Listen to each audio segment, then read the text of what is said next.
Imagine this. A lot of the sports you're hooked on now actually took off back in the 1960s. That was when everything started to change. Some sports just blew up. Everybody was watching, talking, and playing. But honestly, plenty of others tried to catch on and just disappeared. I'll walk you through 3 sports that really took off in the 60s and turned into the huge successes we know today. And then we'll check out 3 others that fizzled out just as fast as they showed up. Stick around for a bonus at the end. We'll dive into 2 sports that vanished almost overnight. The wild part? The same things that made them so exciting to watch are exactly what took them down. Seriously, you'll want to hear this. At 140 miles an hour.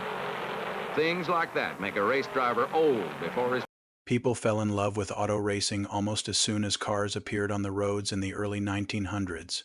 Initially, drivers raced each other for fun, but it didn't take long for these friendly competitions to evolve into official events held at fairgrounds, dirt tracks, and winding roads across America. After World War II, Bill France saw an opportunity to unify the sport of racing. In 1948, he founded NASCAR, a league that focused on stock cars, vehicles that were commonly driven by Americans. This connection made the sport feel both familiar and exciting, allowing anyone to envision themselves behind the wheel. By the early 60s, TV started changing the game. Suddenly, you didn't have to be at the track to catch the action. Local and regional stations beamed races right into people's homes. Viewers who'd never seen a live event could finally feel the speed and danger for themselves. The Daytona 500 really put NASCAR on the map, drawing national attention and turning it into a must-watch event. Around this time, drivers like Richard Petty, David Pearson, and Junior Johnson became household names. Their tough rivalries and bold moves made every broadcast feel electric, helping NASCAR grow from a Southern tradition into a national obsession. Through the 70s, TV coverage kept growing. By the 80s and 90s, it just exploded.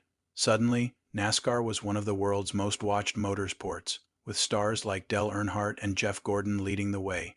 Big sponsors and coast-to-coast broadcasts took the sport to a whole new level. Now, NASCAR races stream to fans around the world. Drivers like Jimmy Johnson, Kyle Busch, and Chase Elliott keep the excitement alive, carrying on the legacy that early TV helped create. Trying to stop up this girl. Number 29 it is, and it's Mack through there. We called it 25. It was Mack, number 29 scored. Back in the 1950s and 60s, roller derby was one of the wildest things you could catch on TV. It actually started in the 1930s as a long-distance skating competition, but that didn't last long. Before long, it evolved into a fast, hard-hitting contact sport played on a steep banked track. 2 teams would whip around the oval, trying to lap the other team's skaters and rack up points, and they didn't hold back. Big hits, dramatic blocks, all of it played out in front of a roaring crowd. By the time television really took off in the 50s, roller derby already had a loyal fan base and fit perfectly into the new TV landscape. In the 60s, roller derby was everywhere on syndicated sports shows. The International Roller Derby League kept the action going, sending teams all over the country to compete in sold-out arenas.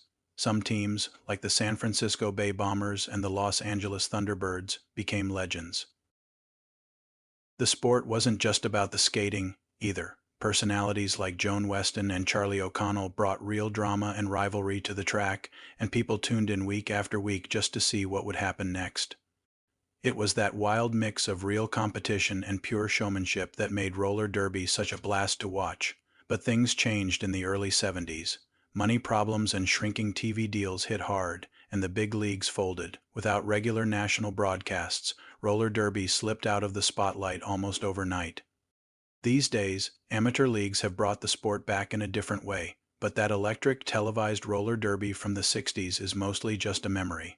Still, it's a great example of how an offbeat, high-energy sport could suddenly capture the country's attention, and for a while, roller derby really did. Casey Jones, John Havlicek. Professional basketball started grabbing people's attention in America back in the early 1900s. Teams would crisscross the country, playing wherever they could, small gyms, armories, you name it. At first, leagues were a bit scattered, but things slowly came together, and by 1949, the National Basketball Association was born. In the NBA's early days, it was still finding its fans, but then TV came along in the 50s and especially took off in the 60s. Suddenly, the whole country could tune in and watch this fast, indoor game right from their living rooms. By the early 60s, NBA games started popping up on national broadcasts. The league picked up steam, thanks in large part to fierce rivalries and some truly unforgettable players. Bill Russell, the anchor for the Boston Celtics, and Wilt Chamberlain, a scoring machine, became household names as their clashes played out live on TV. Players like Jerry West and Oscar Robertson kept raising the bar, wowing fans with their talent and intensity.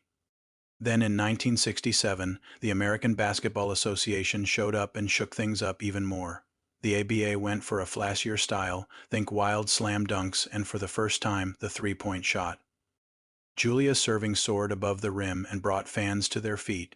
After battling it out for almost 10 years, the NBA and ABA finally joined forces in 1976, and some of the ABA's ideas, especially the three-point line, stuck around for good.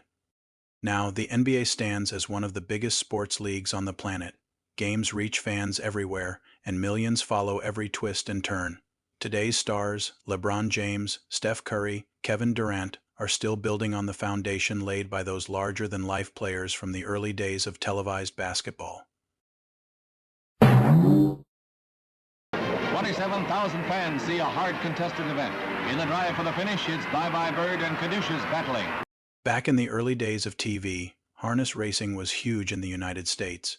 You'd see it everywhere. People packed racetracks, and almost everyone seemed to know the top drivers. The sport actually goes way back to the 1800s, when farmers started racing their horses to see whose trotter was fastest while pulling a little cart called a sulky. What started out as friendly rivalry grew into big, organized events at tracks all over the country. By the middle of the 20th century, harness racing was a big deal, regularly on TV and drawing crowds you wouldn't believe. Through the 1950s and 60s, harness races were regular weekend TV fare. They'd often broadcast from famous places like Yonkers Raceway or Roosevelt Raceway, which were pretty much the heart of the sport. The top drivers became celebrities to racing fans. Guys like Billy Houghton and Stanley Dancer seemed to win everything. And then there were the big races, the Hambletonian Stakes, for example, that really showed off the speed and strategy behind harness racing. People loved the mix of skill, horsepower, and competition. Another big part of the excitement was the betting. Racetracks had legalized gambling, so the stakes felt real for fans. But things changed in the late 70s and 80s. TV networks switched their focus to other sports, ones with bigger national followings.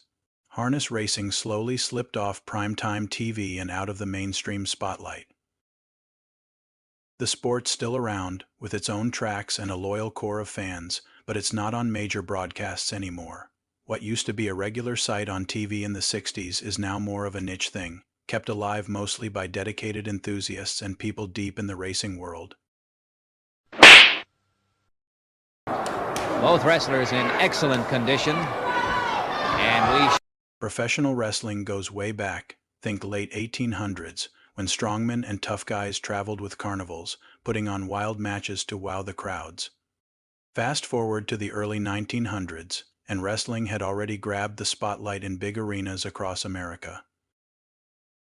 Promoters quickly caught on, throw in some wild characters and over-the-top stories, and people just eat it up.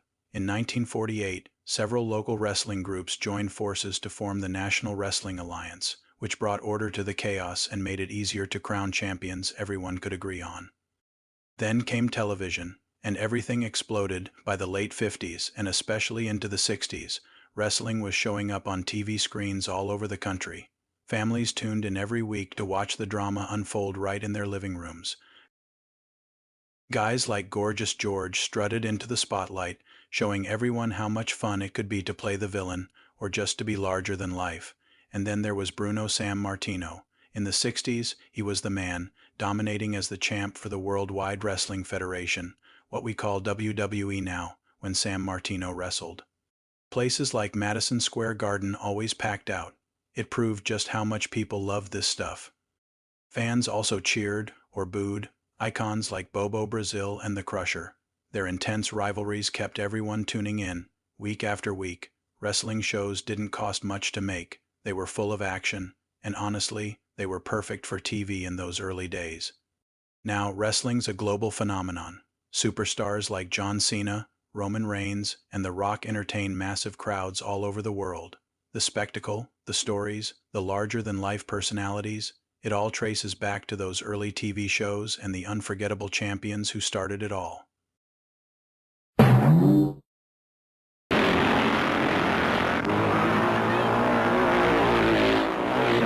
There was a time when motorcycle speedway racing had real buzz in the U.S., especially on TV in the mid-1960s.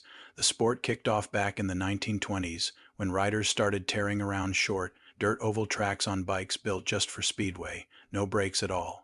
Seriously, no brakes. So if you wanted to slow down, you had to swing the bike sideways and slide through the turns.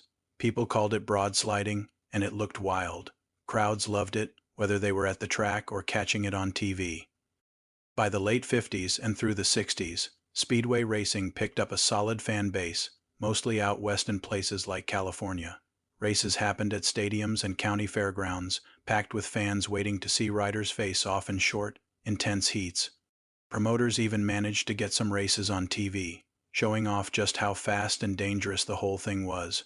Riders like Ivan Mauger from New Zealand and Bruce Penhall from the U.S. turned into legends. Watching them slide through corners at full speed was something else. Still, Speedway never quite broke into the big leagues like NASCAR did. Once TV networks started chasing bigger audiences in the 70s and 80s, Speedway coverage pretty much dried up, tracks shut down, and the sport slipped out of the mainstream.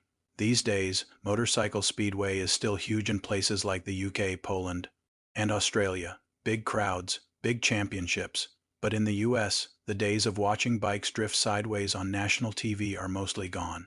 Now, it's something longtime racing fans remember and talk about, but you won't find it on your screen like you used to.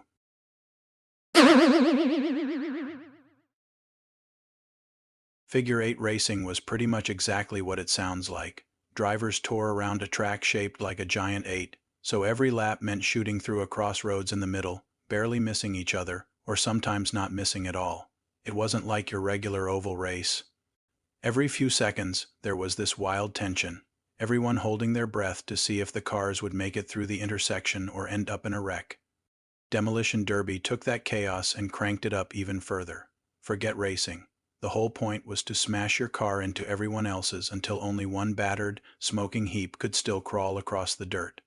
County fairs and stadiums packed the stands for these shows, and sometimes the biggest, craziest treks made it on to TV highlight reels. Both sports were a blast to watch, but the danger was real, for drivers and sometimes even for people in the stands. High-speed crashes could leave drivers hurt, and bits of flying metal sometimes ended up way too close to the crowd. As motorsport safety rules got stricter in the 70s and 80s, a lot of TV networks and event organizers started to back away from anything that revolved around cars smashing into each other.